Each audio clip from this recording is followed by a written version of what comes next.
A partir de uma atmosfera sombria que inclui um pequeno recorte da infância de Coriolanus e Snow, Jogos Vorazes, a Cantiga dos Pássaros e das Serpentes, dá o seu ponto de partida.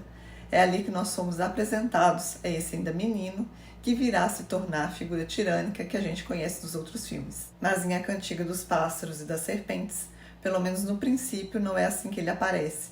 Esse filme que mostra a origem do presidente Snow é um prequel bem interessante, principalmente porque, apesar dele ser sobre o Coriolanus, sobre o caminho até ele se tornar esse ser tirânico, ele é também sobre os relacionamentos que esse personagem teve no passado e de como eles pesaram ou não nas suas escolhas. Esse filme, dirigido pelo Francis Lawrence, segue a lógica do livro em que ele se baseia, se dividindo em 3 atos, que são o mentor, o prêmio e o guardião da paz. Então me inspirei nessa lógica para fazer a crítica desse filme também a partir de 3 movimentos, que são o poder, a amizade e o amor, guiados por 3 dos relacionamentos mais relevantes que o Coriolanus tem nessa história.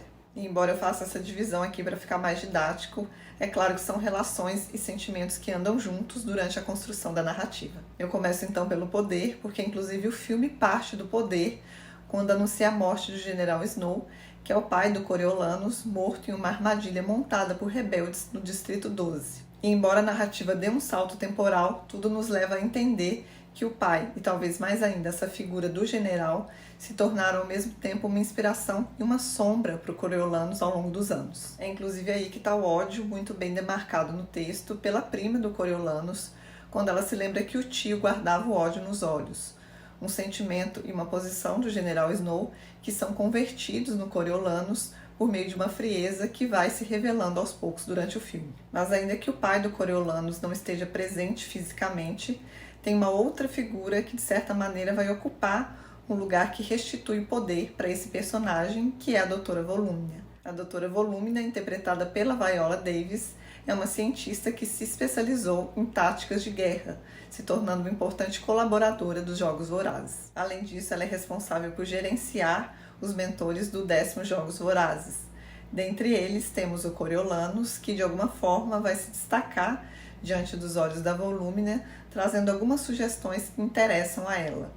Lembrando que o Coriolanus aceita essa função de mentor porque ele quer ganhar um prêmio que vai ser dado para quem conseguir manter o seu mentorado vivo até o final dos jogos. E mesmo que a Viola construa uma interpretação mais caricata, mais exagerada para a Doutora Volúmina, a influência dela no Coriolanus não é assim.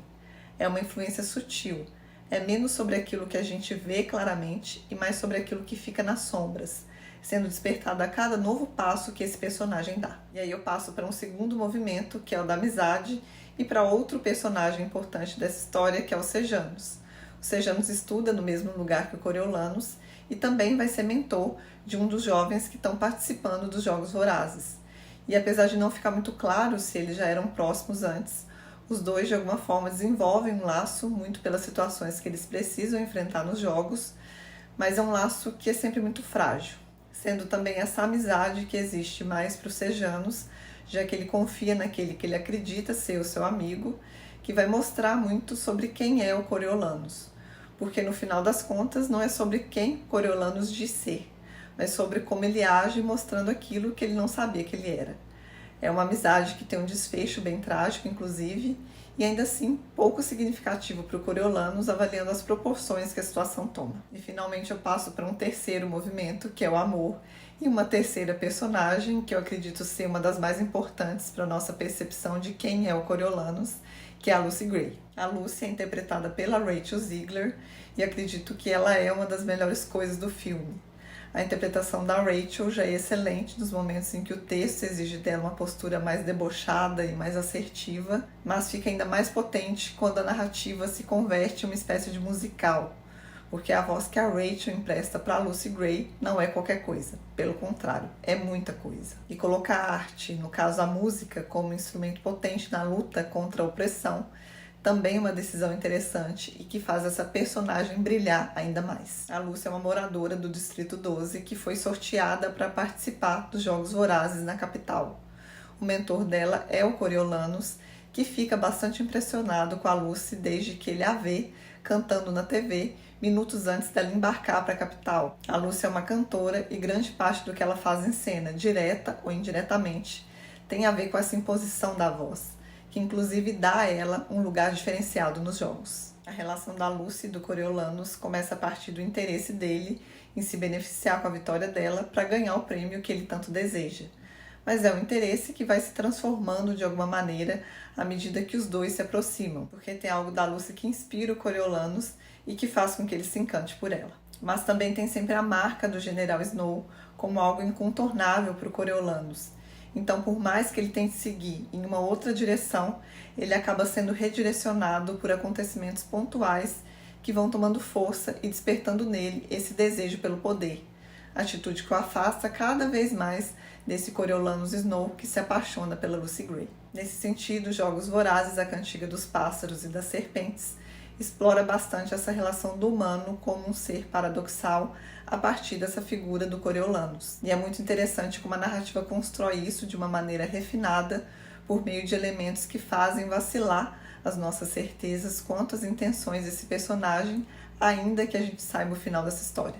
A fotografia é um dos recursos que torna possível essa construção, trazendo, por exemplo, em alguns momentos, planos marcados pela sombra e também por um tom mais acinzentado. Inclusive, tem uma cena em que o Coriolanus está debaixo de uma árvore, em um momento crucial da história, que traduz essa coisa sombria que está pairando sobre ele. A trilha sonora também trabalha junto dessa fotografia, modulando muito bem esse tom paradoxal que a narrativa ganha.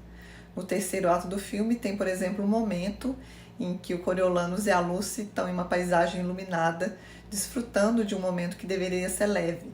Mas a música ao fundo contradiz isso, nos lembrando da vertente sombria que está presente ali, mesmo que o nosso olhar diga o contrário. Porque me parece que não se trata apenas de mostrar a origem desse personagem por meio de acontecimentos que justificariam as escolhas dele, mas sim de apontar a influência que um pai, mesmo morto, ainda tem sobre ele, e também de como escolhas pontuais do Coriolanus reforçam a presença dessa figura autoritária que ele mesmo vai assumir depois. Então não me parece que se trata aí somente da consequência de certos acontecimentos da vida, e sim como se escolhe viver mesmo com eles, porque no final das contas são as escolhas que estão em jogo, e dependendo da direção que elas tomam, elas podem sim ser vorazes. E por hoje é isso, fico por aqui. Também aproveito para convidar quem ainda não se inscreveu no canal para se inscrever. E se você gostou deste vídeo, também aproveita para deixar o seu like. E até o próximo vídeo.